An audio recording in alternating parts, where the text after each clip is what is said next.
A todos, gracias de nuevo por venir y estar aquí. Esperemos que Dios nos siga hablando como lo hace cada miércoles y que podamos prestar oídos y tener nuestros oídos atentos y nuestra mente enfocada en lo que Él quiere hacer en cada uno de nosotros en esta tarde. Así que vamos, si tienen ya su Biblia, la pueden ir abriendo por el capítulo 3 del libro de Josué, porque fue ahí donde nos quedamos el miércoles pasado. Si recuerdan, hicimos la introducción del libro, los datos generales que venimos dando con cada libro, y después pudimos avanzar los dos primeros capítulos de este libro, del libro de Josué. Un libro tremendo, ¿verdad? Y con muchas enseñanzas prácticas para cada uno de nosotros. Seguro que algún versículo de Josué te ha bendecido, seguro que te has memorizado algunos, seguro que algún mensaje de aquí ha estado cerca de tu corazón. Es un libro valioso, muy valioso, como toda la palabra de Dios, pero este libro en concreto a mí me encanta, me gusta mucho, y espero que lo estemos disfrutando, lo sigamos disfrutando. Así que vamos a ir al capítulo 3 directamente. Voy a poner esto al día.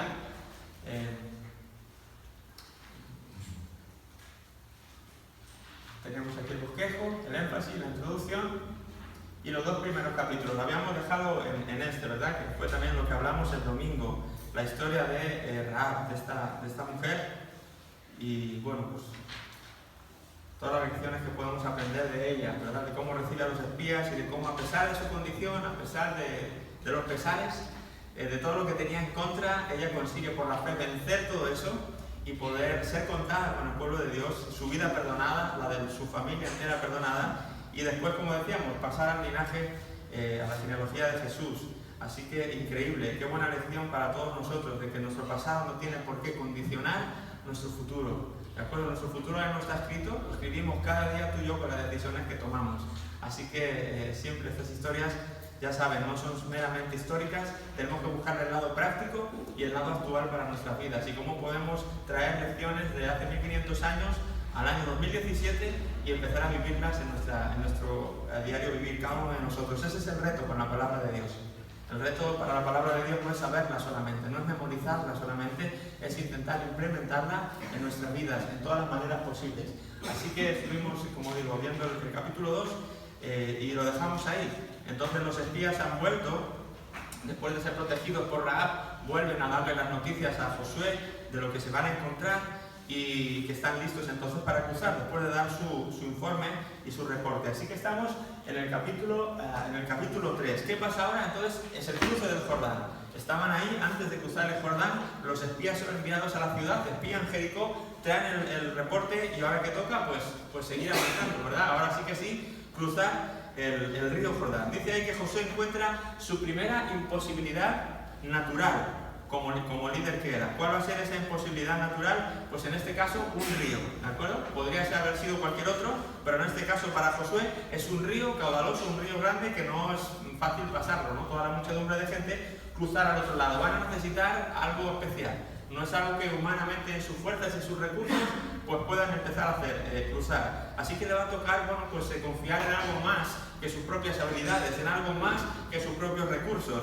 Y seguro que en este momento a Josué se le pasó por la mente, ¿verdad?, aquel al que sucedió, a Moisés, porque se vieron en otra parecida. No era un río, era el mismo obstáculo, el agua, pero en vez de un río era un mar. El caso es que da igual. Yo creo que Josué en ese momento diría: ay, caray, me acuerdo ahora lo de Moisés, estando delante del mar, y ¿será que el Señor me va a ayudar a mí? La verdad que Él prometió estar conmigo como estuvo con Él, pero la hora de la verdad es ahora. Una cosa es saberlo y otra cosa es vivirlo y verlo.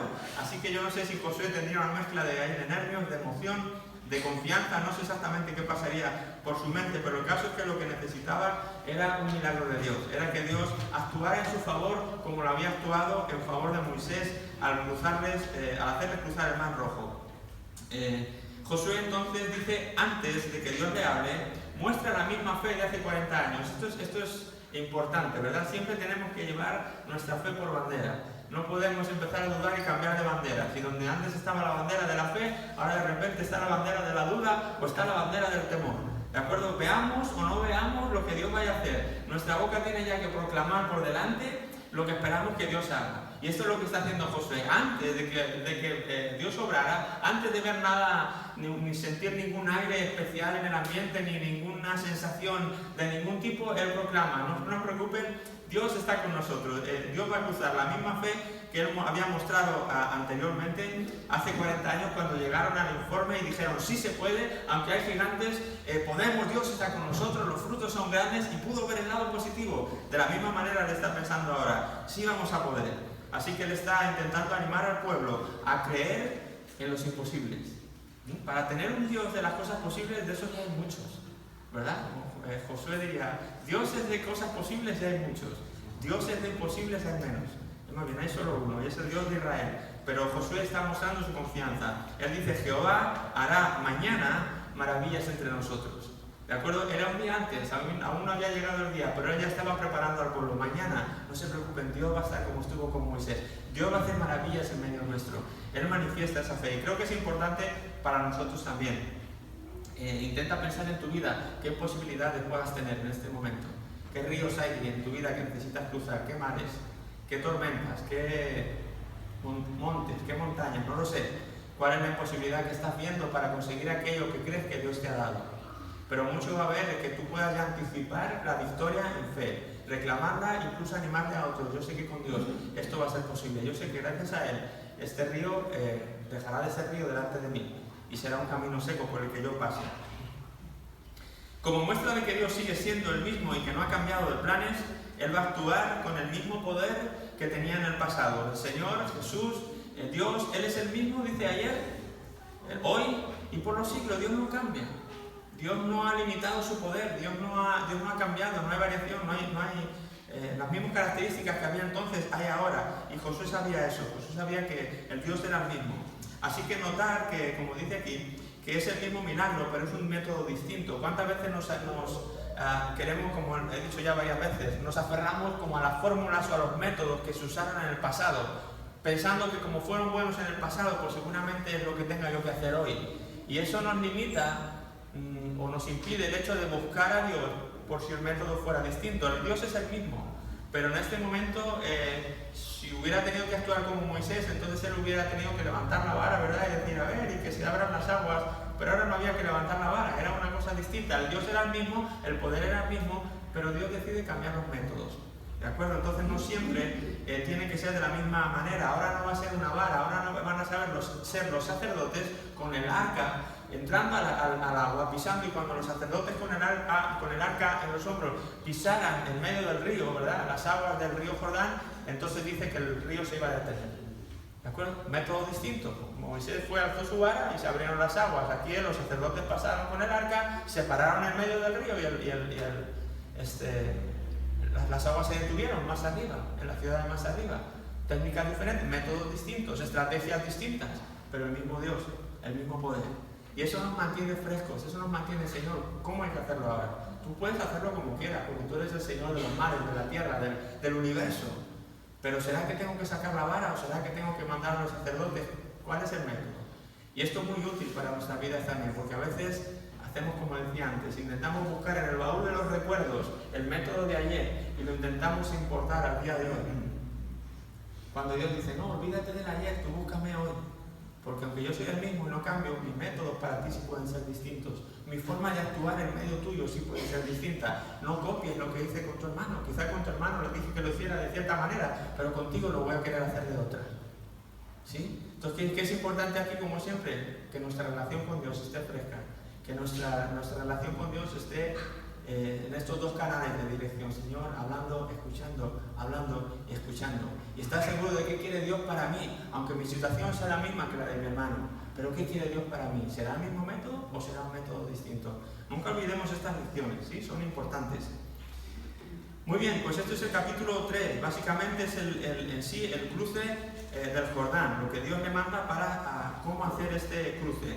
Después tenemos en el capítulo 4 las piedras memoriales. Dios manda hacer este monumento porque quiere que las generaciones venideras recuerden lo que Él hizo en ese lugar al separar las aguas del Jordán. Dios manda construir no solamente unas piedras en el lugar donde separan los sacerdotes con el arca, ahí mismo construyen un altar. Por ese altar, cuando vengan las aguas otra vez y vuelvan a hacer fluir por el cauce del río, eso se iba a quedar de abajo, nadie lo iba a ver. Dios manda que aparte de esas piedras ahí en el río, al cruzar al otro lado, en las llanuras del otro lado, lo primero que hagan es que los sacerdotes que llevaran una piedra del río Jordán al hombro cada uno de ellos y al llegar al otro lado edificaran ahí una especie de altar, una especie de monumento. ¿Para qué? Aquí no lo dice. Para que cuando las siguientes generaciones pasen por ahí y vean las piedras y le digan, papá, ¿qué es eso? Los papás puedan usar eso como una oportunidad de enseñar y de instruir a los hijos quién es el Señor y lo que hizo el Señor, para que esas cosas no se olviden. Así que un reto más como padre, como madre, como hermano mayor, como líder, como lo que seas, haz recordar a las siguientes generaciones lo que Dios hizo en el pasado.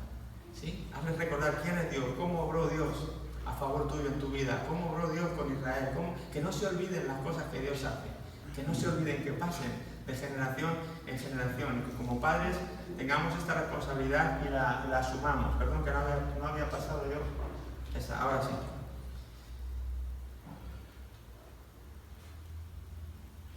Las 12 piedras son entonces un monumento que le va a recordar que Israel no entró en Canaán por su capacidad o por sus recursos, sino por el poder de Dios.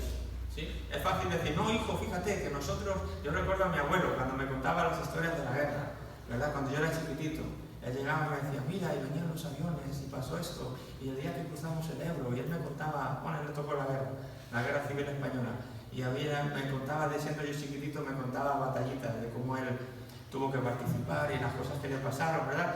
Pero podrían quizá también contarlo desde este punto de vista, los israelitas, mira, joven, y resulta que teníamos que cruzar y entonces pues pasamos el Jordán y llegamos al otro lado, y a veces uno puede contar las historias con más o menos detalle, ¿verdad? Pero aquí lo que se trata es que estas piedras hagan recordar a las siguientes generaciones no que Israel pasó, sino que el Dios de Israel hizo que Israel pasara. Eso es lo importante, de siempre recordar que fue Dios, que no fueron los recursos humanos, que no fueron pues sus estrategias o su habilidad del pueblo lo que les hizo cruzar, sino que realmente fue una intervención divina del Dios de Israel lo que les hizo pasar al otro lado. Así que esas 12 piedras le va a hacer recordar a Israel también, aparte de lo que Dios hizo, cómo Dios lo hizo, ¿de acuerdo? Cómo Dios les hizo cruzar.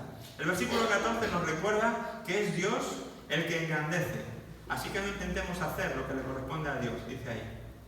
En aquel día, el versículo 14 dice, en aquel día Jehová engrandeció a Josué a los ojos de todo Israel, y le temieron como habían temido a Moisés todos los días de su vida. Qué bonito es cuando Dios es el que da lugar a la gente, y no cuando uno mismo intenta ganarse su lugar. ¿Sí? Qué bonito es cuando dice aquí Jehová, y a partir de ese día engrandeció. ¿Por algo que hizo Josué? No, lo único que hizo Josué fue obedecer lo que Dios le dijo. Realmente el mérito era de Dios, que había parado el río. Él era el que había hecho que las aguas se detuvieran y de repente el río dejara de ser río por un tiempo, por un momento, para que ellos pudieran cruzar. ¿De acuerdo? Así que en aquel día, pues fue Dios el que dijo, bueno, aunque yo lo he hecho, yo te voy a engrandecer, porque el pueblo va a ver ahora que estoy contigo. Y ahora he escogido este día para engrandecerte. ¿De acuerdo? Él solo tuvo que esperar a que Dios interviniera. No se puso nervioso, no quiso anticipar nada, simplemente se mantuvo cerca de Dios, se mantuvo con un oído atento y se mantuvo obediente cuando escuchó a Dios decirle, ahora, di a los sacerdotes que pasen, ¿verdad? Él no dijo, no, Señor, es muy tarde, bueno, está bien, pero ya mañana o pasado ya lo haré. Solamente obedeció, se limitó a eso, en esforzarse, como veíamos en los primeros capítulos, a obedecer los mandatos del Señor. Y fue él el que dijo, pues a partir de hoy yo voy a hacer que la gente, pues, te va a hacer grande, por así decirlo, entre las personas, para que te teman como temieron a Moisés todos los días de su vida. ¿De acuerdo?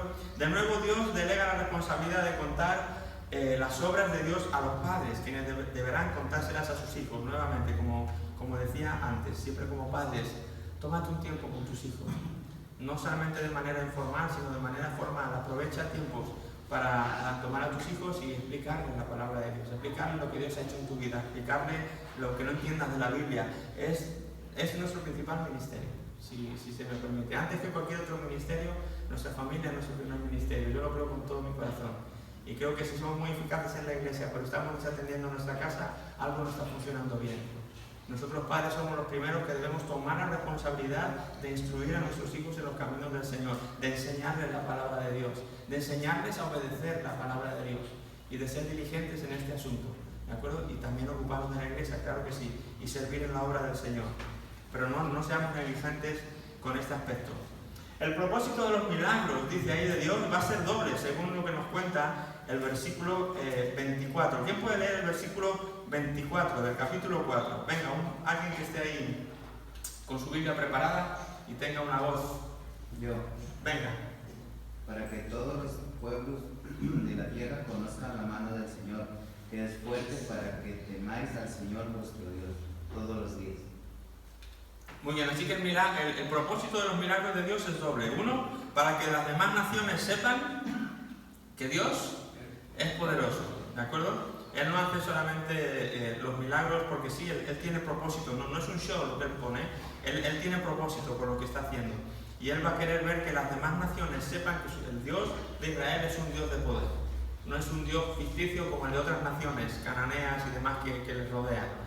Además, naciones que estaban rodeando, politeístas, creían en muchos dioses, pero realmente eran dioses creados, eran dioses inventados, que no podían compararse en absoluto al poder del Dios del cielo y de la tierra.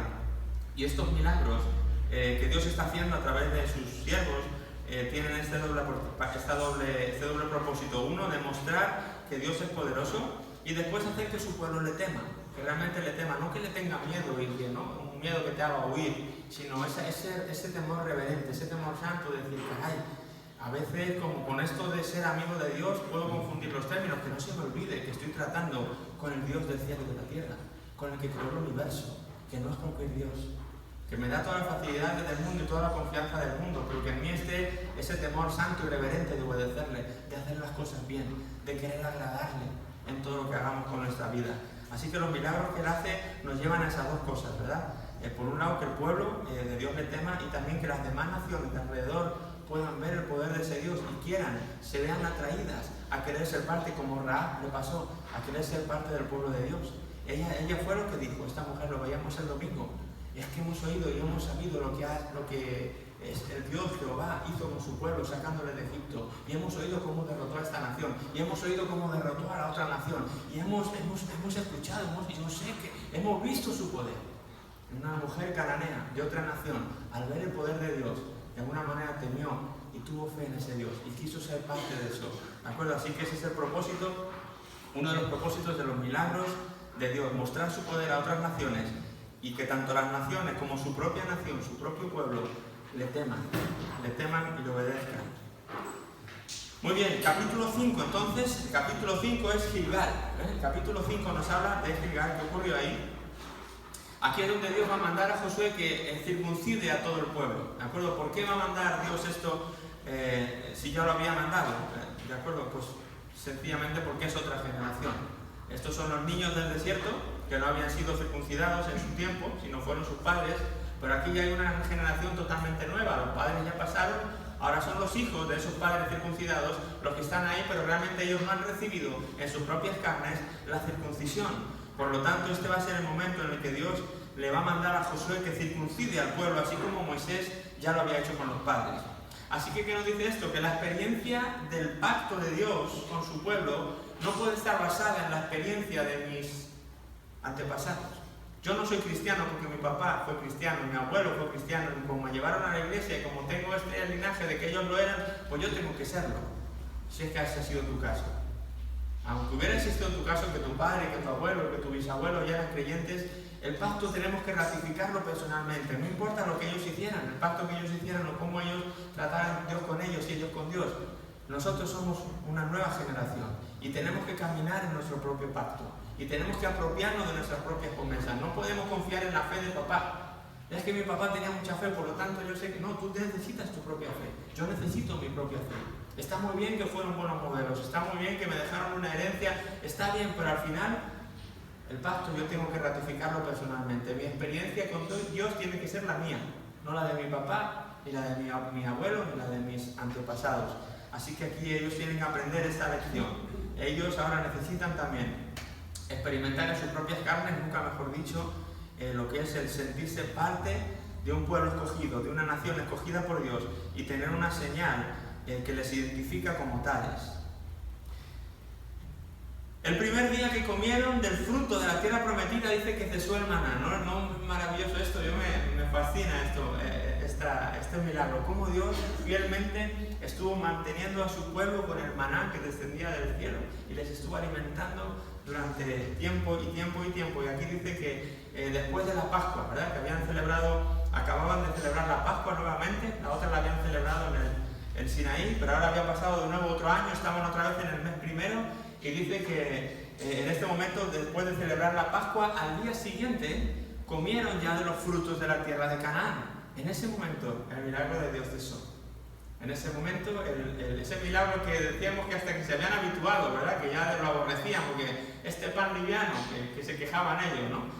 Y nosotros comentábamos sobre eso, caray, ¿cómo se puede uno quejar de un milagro? Por muy repetitivo que sea, no deja de ser un milagro diario. Pero bueno, el caso es que Dios fue fiel alimentándolos mientras ellos no tenían manera de alimentarse, pero ya Dios les ha introducido en la tierra que Él prometió, una tierra que fluye leche y miel, una tierra rica, una tierra que les puede alimentar. En el momento que ellos experimentaron eso en sus propias carnes y comieron del fruto de la tierra y ya eran ellos capaces de poder alimentarse, Dios dijo, bueno, hasta aquí llegó mi tarea, se acabó el maná. Aliméntense de la tierra, que para eso está, ¿sí? Entonces, que bueno, ahora podría estar la otra partida, decir, no señor, es que hay mucho trabajo, tú sigues dándome el maná, ¿verdad? No, hay que hacer nuestra tarea también. Así que este era el momento ya de no depender más de los milagros, porque ahora ya hay recursos naturales de los que podemos hacer uso. Pero mientras no haya, pues Dios hace lo imposible, porque tú y yo tengamos alimento, porque tú y yo tengamos lo que nos hace falta. ¿De acuerdo? Así que dice que en el momento que ellos tomaron del fruto de la tierra, el maná cesó de caer, cesó el maná. José se encuentra con un varón, lo llama príncipe del ejército de Jehová, y recibe la orden que recibió Moisés en su llamado de Dios en la zarza ardiente. ¿Recuerdan cuando Moisés, ven todo el paralelismo de Josué y de Moisés, como en casi todas las cosas que le pasaron a Moisés? Es como si Dios le estuviera queriendo mimar a Josué diciendo, tranquilo que estoy contigo, tranquilo que estás bien, tranquilo que con Moisés yo me mostré poderoso, pero contigo me voy a mostrar igual y te lo voy a ir dejando saber en cada paso del camino. ¿De acuerdo? Entonces casi cada cosa es como un referente. Caray, esto le ocurrió a Moisés, esto le ocurrió a Moisés y ahora me está ocurriendo a mí, diría a Josué. Entonces, igual que en la zarza, Moisés se encontró ahí tuvo ese encuentro con Dios. ¿Y que veíamos cuando veíamos eso? Pues estas palabras, quita el calzado de tus pies en el versículo 15, porque el lugar donde estás santo es. Quita el calzado de tus pies porque el lugar donde estás santo es. Y dice que Josué así lo hizo. ¿De acuerdo? Entonces yo imagino a Josué contento, decir, wow, es el mismo Dios. Estoy tras los pasos que lo que él mismo hizo con Moisés, lo está repitiendo conmigo. Así que yo imagino que esto calmaría mucho a Josué y le haría saber que él estaba con él prácticamente, de una manera práctica. Entonces dice que este varón que se encuentra con Josué tenía en su mano una espada desenvainada, ¿verdad? No venía con la espada en el cinturón, puesta y guardada en su funda. Dice que uno no saca la espada nada más para exhibirla, ¿no? ¿Verdad? En esos tiempos cuando alguien sacaba la espada era porque había acción. Entonces Josué ahora se encuentra el varón, este príncipe del ejército de Jehová, y se le encuentra con la espada desenvainada, ¿de acuerdo? Entonces Josué sabe lo que eso significa. Josué sabe que empieza la acción, ¿de acuerdo? Empieza la acción. Es un claro llamado a Israel a hacer guerra. Es a lo que realmente habían llegado ahí. Habían llegado a la tierra prometida precisamente para eso, o les iba a tocar consecuentemente hacer eso, ya que otros pueblos, otras naciones habían invadido la tierra que Dios había prometido a Abraham.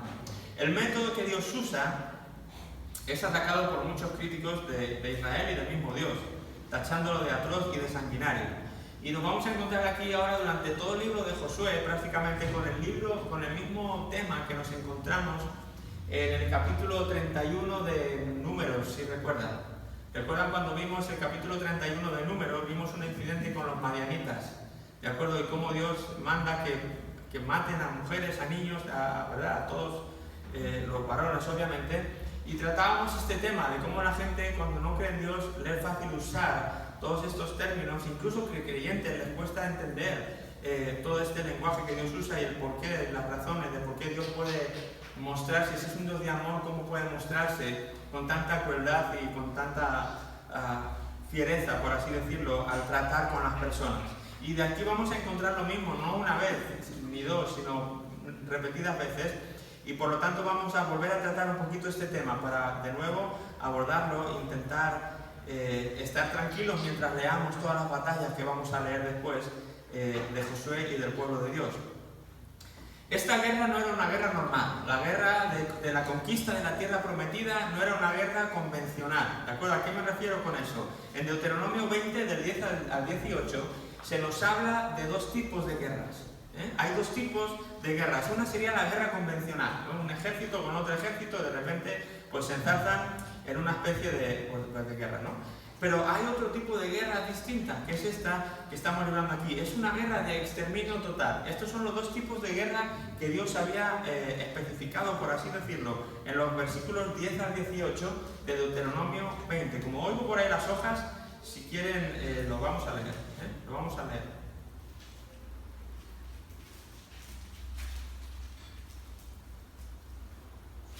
Deuteronomio 20, del 10 al 18.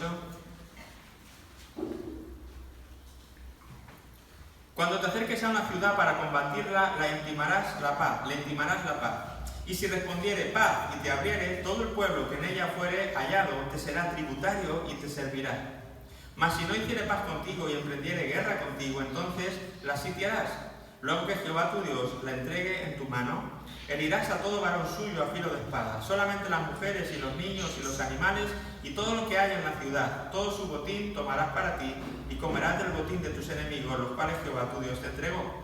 Así harás a todas las ciudades que estén muy lejos de ti, que no sean de las ciudades de estas naciones, pero de las ciudades de estos pueblos que Jehová tu Dios te da por heredad, ninguna persona dejarás con vida, sino que las destruirás completamente, al Eteo, al Amorreo, al Cananeo, al Fereceo, al Heveo y al Jebuseo, como Jehová tu Dios te ha mandado, para que no se enseñen a hacer según sus abominaciones que ellos han hecho para sus dioses, y pequéis contra Jehová vuestro Dios. ¿Sí? Hay claramente estos dos tipos de guerra que Dios está, por así decirlo, diciendo, ¿no?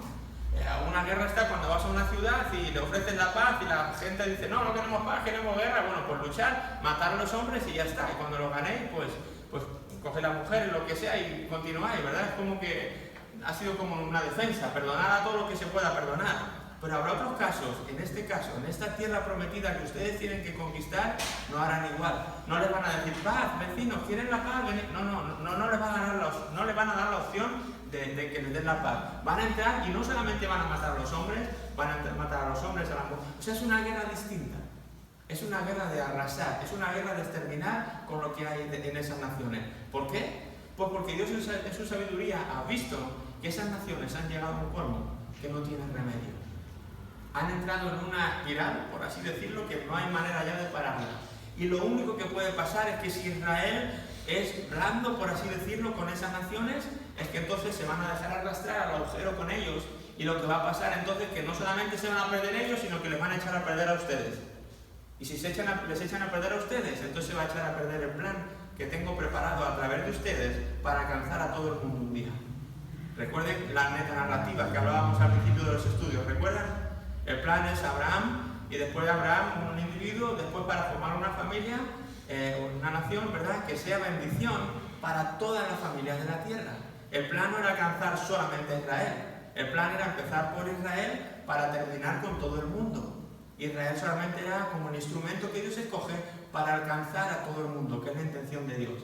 Pero ¿qué pasa si en el camino, lo hemos visto muchas veces, el antagonista de la película lo que ha querido hacer miles de veces es acabar con ese pueblo, es acabar con ese instrumento para que no se complete el propósito que Dios tiene con ese instrumento de Israel? Así que vez tras vez el enemigo va a estar intentando frustrar los planes que Dios tiene para Israel. Y lo hemos visto en innumerables ocasiones, más modernas y más antiguas. El enemigo no ha parado de atacar y no para actualmente de atacar a Israel, porque es el instrumento escogido por Dios. Entonces, Dios le está diciendo, estas personas ya no tienen remedio, y si ustedes se dejan ahí influenciar, lo que va a pasar es que ellos van a acabar con ustedes, así que arrasen y no dejen nada. Si creemos y partimos de la base que Dios es un Dios justo, entendemos que Él sabrá lo que está haciendo, porque Él es el creador de las cosas. ¿De acuerdo? Yo no voy a poder decirle, el vaso no puede decir al alfarero, oye, que por qué me haces, ¿verdad?, el asa aquí atrás, que por qué me has hecho así de ancho, que por qué me has hecho así de alto. No sabe el alfarero lo que está haciendo. Pero a veces queremos jugar a Dios por nuestra justicia, por nuestro estándar de justicia, y por lo tanto le tachamos de injusto, cuando la palabra de Dios dice que Él es justo en todos sus tratos. Él sabe lo que está haciendo, ¿de acuerdo? Él es el juez, no somos nosotros.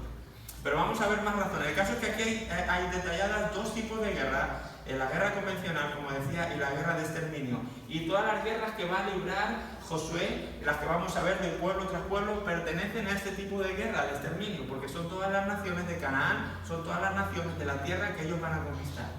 Si son naciones más allá de la tierra prometida, entonces entramos en otro tipo de guerra. Ofrezcan la paz y compórtense de otra manera. Pero hablando de estas naciones, para ellos es exterminio total, no es un tipo de guerra convencional. ¿De acuerdo? Así que ellos son sabedores de todo eso, pero vamos a dar algunas razones más. La guerra con los cananeos, como hemos dicho, será del segundo tipo, y algunas de las razones, aunque ya he mencionado algunas, pero por seguir sus hojitas. Primero, hay una total incompatibilidad entre lo que creían ellos y lo que practicaban ellos y la nación de Dios y el pueblo de Israel. No había posibilidad de establecer acuerdo alguno. Por más que hubieran negociado, por más que hubieran dialogado, por más que hubieran querido sentarse pacíficamente a de alguna manera poder, no hay acuerdo. Es totalmente incompatible. Son dos pueblos que es imposible que coexistieran, es imposible que cohabitaran. No había manera. Esto era algo que no era posible. Que coexista lo bueno y lo malo sin que lo bueno salga muy dañado es imposible. Lo cual llevó a escoger entre dicha coexistencia y que Israel desaparezca, como habíamos dicho ellos, con ellos todas las promesas que Dios les había dicho de redención mundial, o el exterminio de los cananeos. ¿De acuerdo? Una de dos. El triunfo de lo bueno implica destruir lo malo. ¿De acuerdo? Hay veces que a veces nos encanta a nosotros salirnos como que retener todas las cosas, ¿verdad? Como que a veces no queremos soltar nada, queremos... hay un dicho ahí en donde yo vengo que dice, es que quieres choco y tajas, ¿verdad? Quieres choco y tajas, como que lo quieres todo. Y hay veces que por mucho que queramos no lo podemos querer todo. Imagínate que tú tienes una cita a las 5 en Weimar y de repente alguien te propone una cita a las 5 en San Isidro. Pues vas a tener que elegir. A lo mejor te encantaría estar en los dos sitios, pero hay momentos en los que tú vas a tener que decir, no puedo estar en los dos sitios a la vez. Hay cosas que no puedes retener de ambas partes, que tienes que olvidarte de una y quedarte con la otra. Y esta era una de esas situaciones donde no había un posible terreno intermedio para esta situación que Dios tiene delante. Hay que coger una o la otra, o lo dejas con vida y entonces os arruináis vosotros con ellos, o los exterminas para que vosotros podáis salvaros y el resto del mundo un día se pueda salvar también. Es a la luz de esa circunstancia como tenemos que ver todas estas guerras que Israel va a estar ahora librando. ¿De acuerdo? Es algo puntual con estas naciones cananeas. Nosotros no vemos, ¿verdad?, el fondo de las cosas, no vemos el mundo espiritual, pero Dios lo ve. Y cuando Él habla muchas veces de que algo ha llegado a su colmo, nosotros no sabemos de qué colmo está hablando. Para nosotros no vemos ningún vaso lleno de líquido para decir, sí, ya está totalmente lleno, ya. Pero Él sí ve las cosas espirituales. Él sí ve las cosas diferentes a como tú y yo las vemos. Nosotros juzgamos según vemos, pero Dios juzga según es, no según se ve. Y Él dijo, aquí ya hay un colmo que ya no hay manera de volver atrás. La única solución posible es que estas naciones desaparezcan de la faz de la tierra, si queremos que las cosas medio continúen bien y prosigan hacia adelante. ¿De acuerdo? Entonces, entendamos esto, porque si no, una vez y otra vamos a estar viendo, pero ¿cómo es posible que matan a los niños y a las niñas? ¿Pero cómo es posible que destruyen todo y queman la ciudad y la raza? Eran las órdenes de Dios, hay que destruirlo todo. A veces hasta las cosas, las casas, la ciudad, quémenla. Borren de la faz de la tierra todo lo que esa gente estaba haciendo ahí. Tan malo era lo que estas personas estaban haciendo.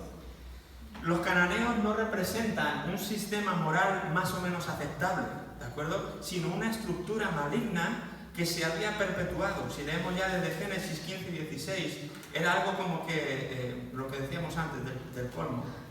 Génesis 15 y 16, capítulo 15, versículo 16. Dice de esta manera, y en la cuarta generación volverán acá, porque aún no ha llegado a su colmo la maldad del amorreo hasta aquí. ¿De acuerdo? Cuando el colmo todavía no estaba colmado, pues Dios nunca actuó. Dios siempre fue paciente. Dios siempre esperó a ver si de alguna manera las cosas se arreglaban. Pero cuando una cosa llega al colmo, pues Dios dice, ya no hay manera, ya llegó a su colmo. ¿De acuerdo? Y estas naciones amorreas habían llegado a su colmo moralmente. Era una estructura maligna implantada en la tierra, que no era un sistema moral malo, era algo más allá de toda moralidad. No conocían lo que era lo bueno, lo malo, el bien, no sabían discernir. Eran pueblos realmente muy bárbaros, muy tremendos. Imagínense, para que Dios tenga que ponerse de esta manera, ¿sí?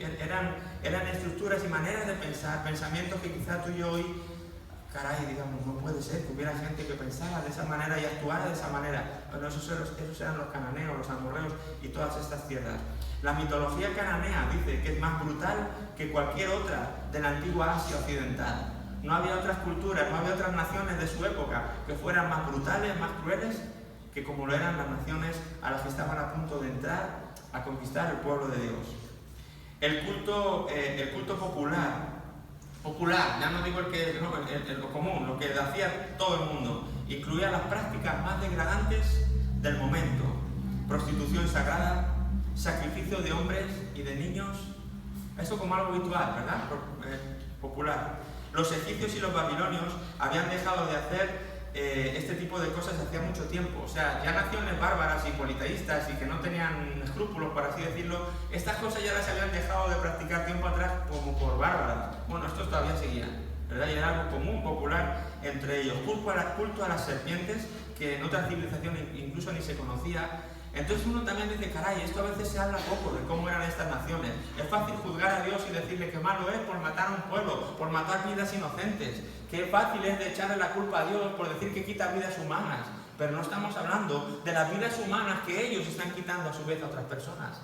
En una cultura falta de escrúpulos, en una cultura totalmente satanizada y totalmente perdida, donde no hay bien y mal, donde la moral ya no es ni moral, donde están matando sistemáticamente por diversión a niños y están haciendo cosas bárbaras y terribles. De eso nadie habla.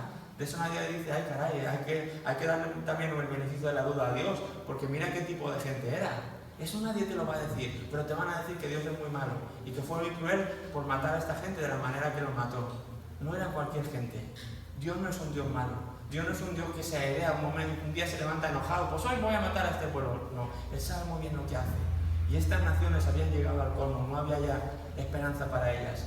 Lo único que podía salir de ellas era el arruinar el plan por completo de bondad. Si algo se podía arreglar, por así decirlo, el hecho de dejar a estas personas con vida iban a estropear ese resquicio de esperanza que pudiera haber para la humanidad. Así que Dios no tiene piedad en este momento, porque no puede tenerla, no debe tenerla, por el bien del resto de la humanidad. Acusar a Josué de ser un xenófobo, por ejemplo, no tiene sentido, ya que no fue por ser extranjero, no es porque es que no eran el pueblo de Dios y porque ellos eran más guapos, ¿no? Y decir, no, que como eran extranjeros, Josué odiaba a los extranjeros y por eso, no tiene nada que ver con eso, no tiene que ver con su raza.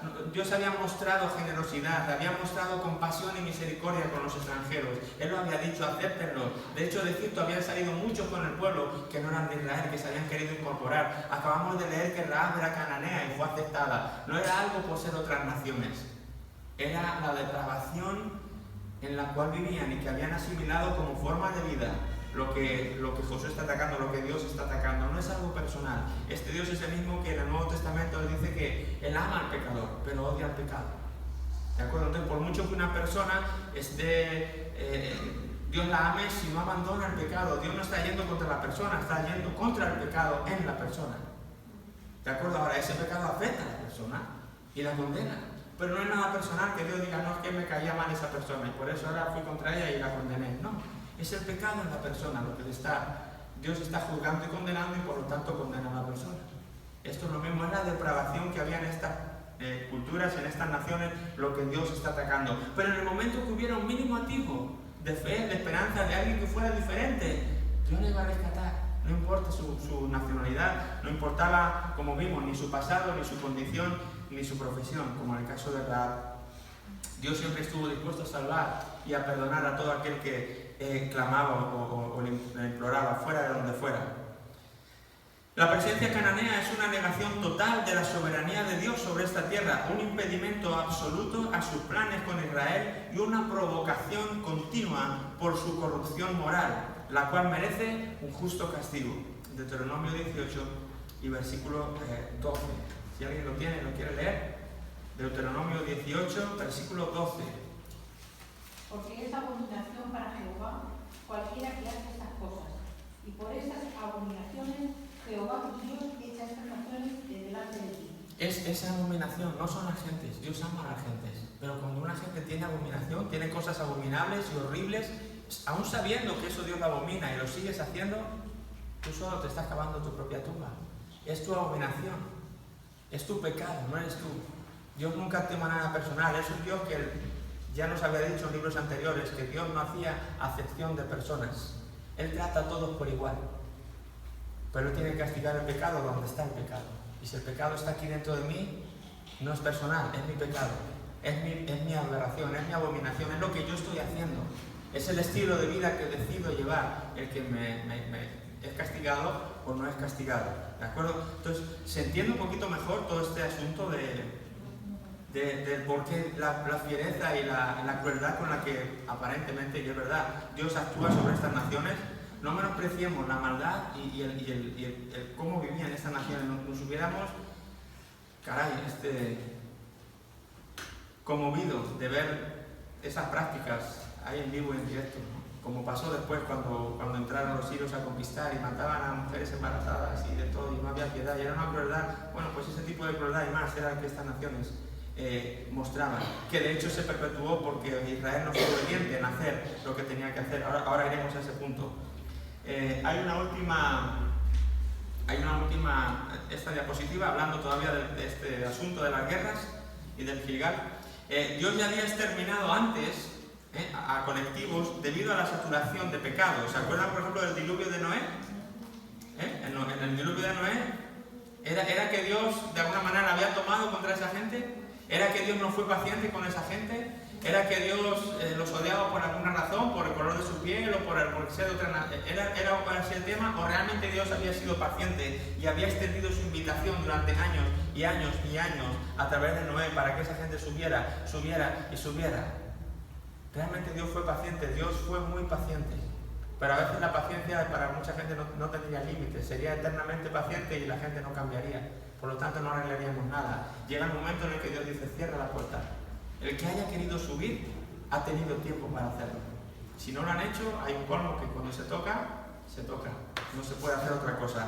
Entonces ya había habido un exterminio con Noé, ya había habido un exterminio con Sodoma y con Gomorra, ¿verdad? Ya había habido otras veces este tipo de exterminio, pero nunca fue nada personal, siempre fue Dios castigando la depravación, el pecado y el colmo de personas con estilos de vida totalmente contrarios a los que Dios establecía para el bien de la humanidad.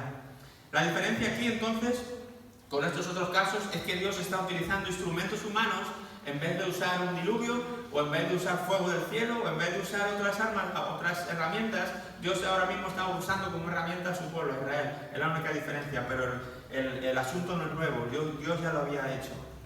Y si realmente somos serios y abordamos el asunto de cara, todavía hay un juicio pendiente. Sí, todavía hay un juicio pendiente, y quizá la gente dirá: ¿cómo Dios, siendo tan bueno, va a hacer que puede permitir que cuando Él venga, pues el que no lo haya aceptado se pierda, pues, y vaya al infierno eternamente? Pues el infierno está ahí esperando.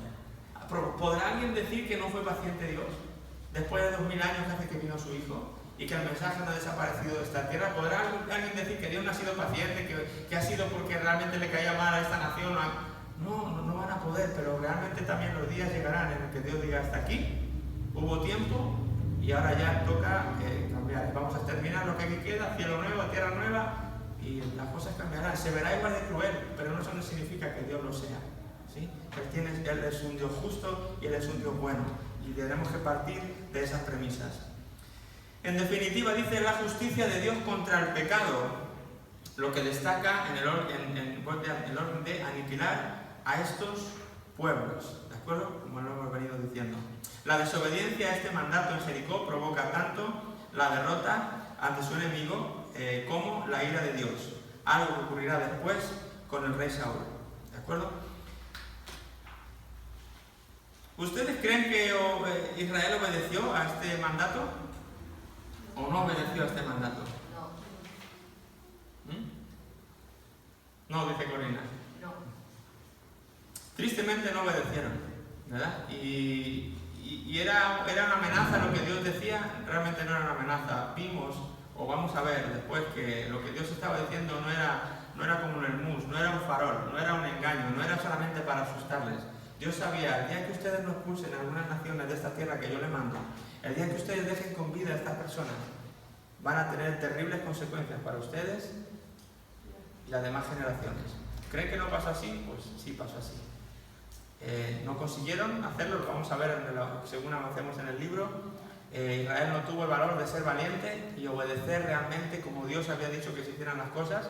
Fue condescendiente, perdonó aquí, perdonó allá, bueno, total estos pueblos, bueno, total aquellos, déjalos que van a hacer. Y al final vemos que lo que arrastró todo eso, las consecuencias que tuvo para el pueblo y la nación de Israel, tristemente. ¿De acuerdo? Y todos recuerdan que al final hubo un cautiverio, Israel tuvo que desaparecer y estar exilados en Babilonia 70 años y llorar y todo. ¿Por qué? Pues porque no hicieron las cosas como Dios les dijo. Si ellos hubieran expulsado a todos los habitantes de esa región que Dios les daba, las cosas hubieran sido muy diferentes, pero no lo hicieron, una vez más. Prefirieron acoplar las leyes de Dios a lo que ellos pensaban, prefirieron ir con su plan en vez de con el plan de Dios, y esto tiene repercusiones de muchos tipos, como estábamos viendo aquí. Va a ocurrir después con el rey Saúl y con la separación del reino y con otras naciones que entran y arrasan. Al final Dios hace lo que puede hacer, pero también hay una parte que nos deja a nosotros que hagamos. Y es en Deuteronomio vimos: yo os pongo delante de vosotros la bendición y la maldición. Yo os pongo delante la muerte y la vida, y como desde el Edén, yo os recomiendo que cojáis la vida. Pero nosotros todavía seguimos creyendo en los más listos que Dios muchas veces y seguimos escogiendo nuestros caminos. Por lo tanto, tenemos que cosechar nuestras propias, la consecuencia de nuestra propia desobediencia. Después de Josué, el libro de Jueces, que es el libro que viene, es un libro que nos enseña que durante más de 3 siglos Israel entró en su época más lúgubre y fúnebre de la historia de Israel. ¿Todo ello por qué? Por no haber hecho lo que Dios les estaba diciendo aquí. Acaben con todos. No dejen niños, no dejen niñas, no dejen soldados, arrasen con las ciudades, destruyan todo, destruyan todo lo que hay. Es anatema, está maldito, no quiero que ni lo toquen, ¿verdad? Arrasen. ¿Porque me caen mal? No, ya lo hemos dicho. Porque es lo único que se puede hacer con estas personas, es la única esperanza para que las cosas mejoren. Bueno, pues Israel en algún momento lo hizo, pero en otros no. Aquí lo hizo en un 80%, aquí en un 50%, aquí en un 90%, y aquí en un 100%, pero dejó resquicios, dejó ciudades, dejó habitantes, y esto llevó a que los jueces estuvieran más de 3 siglos sufriendo las consecuencias y aún continuaran aún después de los jueces, ¿de acuerdo? Así que bueno, pues no vamos a avanzar más, lo dejamos ahí, la conquista de Jericó, el capítulo 6, para el miércoles que viene. Pero pues antes de cerrar, lo mismo, si alguno tiene una pregunta o si alguien tiene algo que añadir o complementar a lo que hemos estado viendo, pues este es el momento de hacerlo. Están bienvenidos a formular preguntas o a aportar cualquier cosa que tengan. ¿Se entiende mejor todo esto? Sí. Cuando la gente le diga, pero ¿cómo puedes creer en ese Dios del Antiguo Testamento tan malo, que mataba así a los pueblos y a los niños y a las niñas y a las mujeres? Pero ¿cómo puedes tú ser creyente en ese Dios? ¿Cómo puedes creerte que es un Dios de amor después de lo que hizo? Pues espero que tengas alguna herramienta más para poder tener tu propia perspectiva y poder... Son cosas que la gente no va a querer entender, ¿de acuerdo? Porque ya están de alguna manera viciados a pensar lo que están pensando. Pero a menos que tu corazón no se tambalee, a menos que tu corazón no se quede como, me quedo en blanco, no sé qué decir cuando alguien me dice eso. Me hace dudar hasta a mí de si realmente Dios es bueno o si es justo, porque caray, bien, ¿verdad?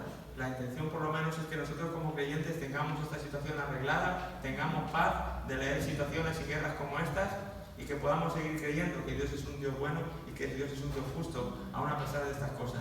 Y que siempre cuando no entendamos algo, pensemos que estamos tratando con un Dios que es mucho más grande que nosotros, que sus caminos son mucho más altos que nuestros caminos, que sus ideas son mucho más altas que nuestras ideas, y que muchas de las veces no las vamos a poder entender aunque Él quisiera explicárnosla. Ya llegará el momento en que veamos cara a cara, entonces que conozcamos y podamos realmente entender lo que Dios nos quiera decir y digamos, caray, pues es que yo no entendía. Claro, no entendíamos porque somos criaturas y Él es creador. Y eso siempre entendámoslo también y tengamos paz en este sentido. ¿Amén? Juanjo, perdón, aquí.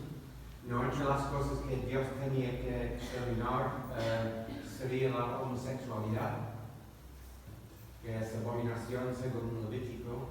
En teoría no era un problema concreto de homosexualidad solo, era una depravación bárbara que incluía eso y otras muchas cosas. Entonces, como él dice, en ese momento esas naciones, por ese pecado y muchos otros, habían colmado, estaban en un punto donde ya no había manera de arreglar eso y Dios destruye obviamente el pecado que hay en esas personas. Sigue siendo así, pero no solamente con la homosexualidad, con cualquier pecado en el que la gente le esté dando cabida. A no ser que la sangre de Jesús esté en nuestras vidas y esté limpiando pues cualquier pecado. Lo bueno es que eso, no hay ningún pecado que sea más grande que lo que Dios puede hacer. Por muy grande que sea el pecado, el amor y la gracia de Dios es mucho más grande que ese pecado. Y como dijimos con Rahab, mientras haya en uno la fe y el hecho de decir Jesús, ayúdame, no importa si ha sido homosexualidad, si ha sido asesinato, si ha sido lo que haya sido, si realmente hay un corazón que se da cuenta y que reacciona, Dios te va a coger, no importa lo que hayas hecho, no importa quién seas. Entonces no se trata de que este pecado o aquel, ahí estaban incluidos todos. Yo creo que esta gente había colmado todos los pecados que conocemos y que ni siquiera podemos imaginar, ¿no? Una maldad tal que realmente Dios dice, hay colmo aquí, ya no hay manera, hay que arrasar con todo lo que aquí hay. Pero sí, como hasta las cosas personales, ¿no? Como vamos a verlo acá, que se queda con ahí un manto y con oro y al final Dios tiene que tratar con él. Y lo que decimos, Dios baja y destruye a Acán, es verdad, le tiene que confrontar y decir, has robado, sí, me quedé con cosas que no tenía cogido, y Dios dice, ay, no le dice pobrecito, él va contra su propio pueblo y los manda ahí, la asamblea le apedrean y lo matan ahí mismo también. ¿Sí? ¿Por qué? Porque probablemente delante de Dios era una persona que aunque era de su pueblo, de alguna manera también había llegado a un punto en el que no había vuelta atrás. En su corazón. Eso lo verá Dios, nosotros no lo podemos ver, pero entendemos que cuando Dios dice hasta aquí no tiene remedio, es que realmente no hay remedio, que era su momento de terminar. ¿De acuerdo? Entonces no se trata de pueblo, se trata de Dios. Dios es justo y es justo si tiene que serlo con su propio pueblo. Y Él lo hace con su propio pueblo. Y Él trae juicio y Él trae destrucción aún a su propio pueblo. ¿Por qué? Porque no se trata del pueblo, se trata de la actitud del corazón. Se trata del pecado que hay en las personas. Eso es lo que Dios está viendo desde arriba y es lo que Él tiene que tratar. ¿De acuerdo? No sé si contestó la pregunta. ¿Alguna más? ¿Nada? Bueno, pues ¿por qué no nos ponemos en pie? Y le damos gracias a Dios por este tiempo. Señor, te damos muchas gracias por este rato que hemos podido pasar en torno a tu palabra, Señor. Gracias por tu Espíritu Santo, gracias porque podemos acudir a ti siempre y recibir tu paz que sobrepasa todo entendimiento. Señor, ayúdanos cuando encontremos pasajes difíciles como este que hemos estado tratando hoy, a poder realmente confiar por encima de todo, antes de todo en ti, en lo que tu palabra dice de ti, que tú eres bueno, que tú eres justo, que tú eres santo, que tú eres misericordioso, que tú ofreces gracia y misericordia. Y Señor, y que todo lo que tu palabra dice de ti, queremos realmente creerlo de antemano. Y si hay cosas que nos cuesta más o menos entender, sabemos que algún día lo entenderemos del todo y lo entenderemos mejor, pero ayúdanos en lo personal a poder realmente confiar en ti cada día de nuestras vidas. Ayúdanos a cada uno, Señor, a poder serte fieles. Ayúdanos a poder ser buenos portadores del mensaje, del evangelio que tú has puesto en nuestros corazones y que realmente podamos transmitirlo, Señor, sabiendo que el tiempo se acaba y que llegará el día en que el Hijo del Hombre vuelva. Y que llegará el día que Él vuelva, no vuelva solamente como siervo, sino ahora como Rey, y Él venga por su iglesia, y Él venga realmente de nuevo a establecer juicio, Señor. Ayúdanos en este tiempo, ahora, Señor, a día de hoy, mientras hay tiempo, a que no lo perdamos, a que realmente podamos tener un sentimiento de urgencia en nuestro corazón, de que los días son cortos, de que los días se terminan y que este periodo de gracia en el que vivimos no durará eternamente. Señor, ayúdanos a ser responsables con lo que tú has puesto en nuestras manos y a poder ofrecerlo a tiempo y afuera de tiempo a las personas que aún no te conocen, Señor. Ayúdanos a hacer nuestra parte y acompáñanos ahora en paz donde quiera que vayamos todos. Yo bendigo a cada uno de mis hermanos aquí en esta tarde y pido tu paz que repose sobre ellos, donde quiera que vayan, que tú les des favor, Señor, y les acompañes y puedan seguir caminando en victoria y en tu propósito, Señor, donde quiera que estén, y hasta que podamos volver a vernos, Señor, que tú nos despidas en paz en este momento, en el nombre de Jesús. Amén. Amén.